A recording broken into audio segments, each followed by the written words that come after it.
Ukraine is warning that Russia is edging closer to surrounding Ukrainian troops in the eastern Donbas region. Russian forces are launching attacks on dozens of towns in the provinces of Luhansk and Donetsk. The advance could be a turning point in Moscow's efforts to consolidate control in the east. Ukrainian President Volodymyr Zelenskyy is calling for more support from Western allies. For civilians under fire, it's increasingly difficult to find refuge from the fighting. This is what life in Ukraine's east looks like now. Residents of the city of Lysychansk, desperate to escape the constant shelling, shelter here in this basement. Many here urgently need medical supplies, but traveling to get them is too risky. My father suffered a stroke, and there are many others in these houses who need medication. Ukraine says the fighting in the east is fiercer than ever, with nearly all of the Luhansk district under Russian control. The situation remains difficult and is getting worse. The enemy is using all its power and means to capture our territory and surround our troops. The fighting has reached its maximum intensity to date. Moscow has set its sights on gaining control of the Donbas, Ukraine's industrial heartland. Russian troops are attempting to encircle Ukrainian forces by seizing key highways in the region. The current offensive by Russia in the Donbas could make the region uninhabitable. Putting pressure on Russia is literally a matter of saving lives, and every day of delay, weakness, debates, or proposals to pacify the aggressor at the expense of the victim means more Ukrainians killed. Ukraine says 50 towns in the region came under shelling Thursday, which killed at least 9 people. With Russian troops gaining ground, residents here see no escape in sight. Earlier, I spoke to our correspondent Rebecca Ritters in Kyiv. I asked her how Ukraine is doing in its efforts to stop Russia advancing in the east. Well, you heard a little bit there in that report, Terry. Not very well at the moment. This is a really defining moment in this conflict, and Ukraine now admitting that they are losing the upper hand in the Donbas region. The governor of Luhansk saying that Ukraine controls only 5% of that area now, with Russians advancing. That was last week, that was 10%. So you can see that they really are moving forward. They are advancing, and the Ukrainians are really outnumbered by people and weapons, most of all, and they're just not able to stop them advancing. The Russians are trying to encircle troops around in Luhansk, around that city, Severodonetsk. It's been spoken about a lot in this part of the conflict, and they are actually succeeding. They are surrounding that city by on 3 sides now, and the Ukrainians are really struggling to hold them back. Russia now controls a substantial part of eastern and southern Ukraine, much more territory than what the separatists held before the invasion began. Do we know, Rebecca, what life is like for Ukrainians living in those newly occupied regions?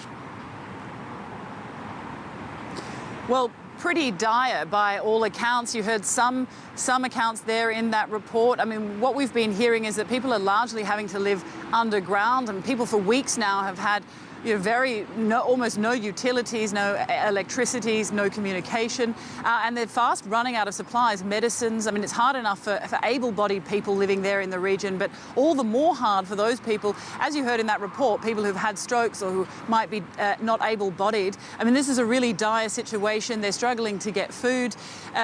We were hearing a couple of days ago that aid was still able to get into some parts of Luhansk, but as the Russians advance and cut off those roadways, that's becoming harder and harder, and life will get harder for the people living there.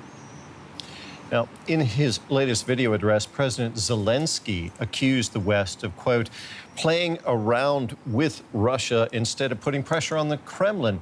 How worried is the government in Kyiv that its Western partners will let Ukraine down? Well, I think at this point, quite worried, Terry. I mean, Zelenskyy has been calling for weapons throughout this entire conflict, and he then was, getting the response that he needed from the Western community, particularly the US, and he seemed to be quite happy with what was being offered.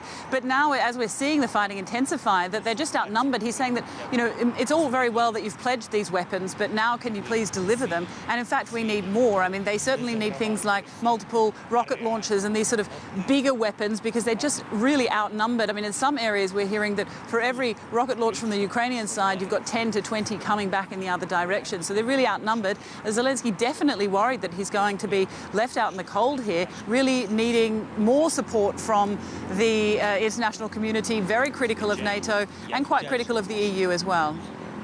Rebecca, thank you very much. That was our correspondent, Rebecca Ritters, there in Kyiv. 2 captured Russian soldiers have pleaded guilty at the second war crimes trial to be held in Ukraine. They're facing up to 12 years in prison for allegedly shelling civilian infrastructure. The case is just one of thousands that Ukrainian authorities are investigating, and fresh evidence of war crimes is found nearly every day. This report from DW's Max Zanda contains images that could upset some viewers. Deep inside the forest lies an anonymous grave. Whoever chose this place didn't want anyone to find it. 2 months after the end of the Russian occupation here, the body of a Ukrainian man was unearthed, his passport found nearby. The police say the death of the 56-year-old civilian is linked to the Russian aggression. Nothing unusual these days. We found many, and we will find more, because a lot of people are still missing. A lot of people died.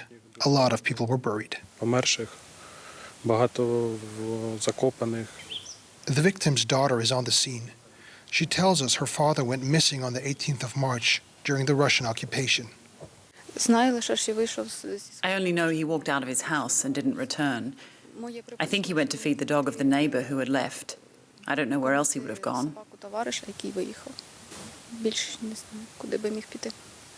So far, clues are limited as to what happened to her father. His passport shows red stains on it, possibly blood.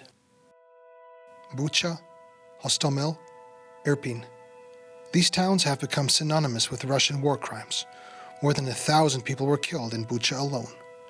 In neighboring Irpin, the cemetery has changed in appearance, with hundreds of freshly dug graves.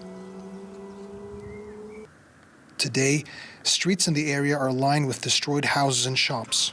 All over town, reminders of horrific acts of violence, like these cars attacked with weapons of war. So all the vehicles you see here are civilian vehicles that were used by people from Bucha to try to flee from the Russians and flee from the fighting, just like this vehicle over here. As we learned, it was struck in the back while trying to exit the town. It was hit by heavy machine gun fire, and the bullets traveled through the entire car, hitting in the back, exiting at the front, and killing at least one person inside. One of more than 3,000 war crimes that are now being investigated in the Kyiv region alone. An arduous task, but authorities are making some gains. We have already fixed more than 300 persons from Russian army in Kyiv region that were mentioned here in our territory, and we know for sure that they were from special forces from Russian Federation. They came here. We have their names, surnames, also even their families. But with them being out of reach of Ukrainian authorities, what are the prospects of bringing these men to justice? They couldn't visit any country where they have a possibility to be arrested. So anyway, we know that if somewhere they will come, international court and international police officers and maybe Interpol will find out them and arrest it. So we hope that they will, find the punishment because they are guilty. So far, fewer than 50 alleged Russian war criminals remain in Ukrainian custody.